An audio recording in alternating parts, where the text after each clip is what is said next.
I'd been a CRM manager at a charity and quite enjoyed it, but didn't know where to take it because I wasn't a programmer and I just left it behind.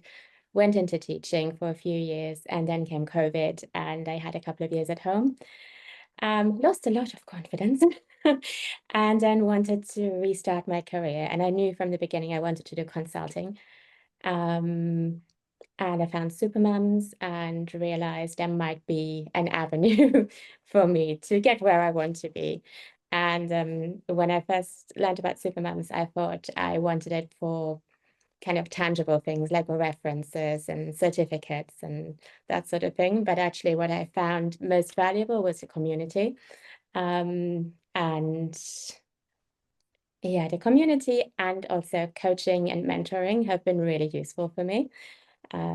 Things that I really didn't want to do, especially mentoring, I wasn't keen at all, and coaching, I really wasn't keen.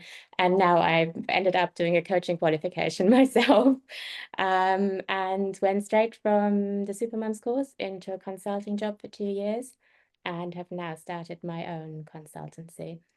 So full circle. That's amazing to hear. And I suppose, where did you find Supermums? What made you come here in the beginning? So I found Salesforce and Trailhead, and I was kind Okay. of mucking around on Trailhead, and I wanted something that had more of a structure, like a course that would take me through all the things that I needed to know to get where I wanted to be. And I found Supermums, and it was a really good fit for me, and signed up within a week, so it all happened really quickly. Amazing. That's great. So what courses did you do, the admin course and the I did, consultant? yeah, I You did did the the admin bundle, course. yeah. Okay, that's great. It's great to hear from people that have actually done it. So it's all very well. I mean, I know I did it, but I do work for Supermums, so it's great that you've come along today. We truly appreciate you.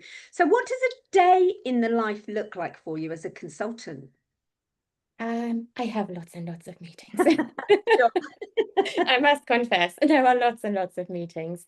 My favorite part is probably the BA side of it, and the analysis side of it, kind of working out how the processes work and how they could be improved and what they would look like on Salesforce and then doing demos. That's probably my favorite part of it. I can hear your passion for it, so that's nice to hear. And do you have the flexibility that you wanted and the work-life balance now? And do you work from home some of the time? I work from home all of the time. It has its own challenges, but yes, it's given me that flexibility. And even when I worked for this big consulting firm that I was with, I was working from home most of the time, probably 90% of the time. It involved some travel, which was tricky, but I don't do that so much anymore. That's good. No,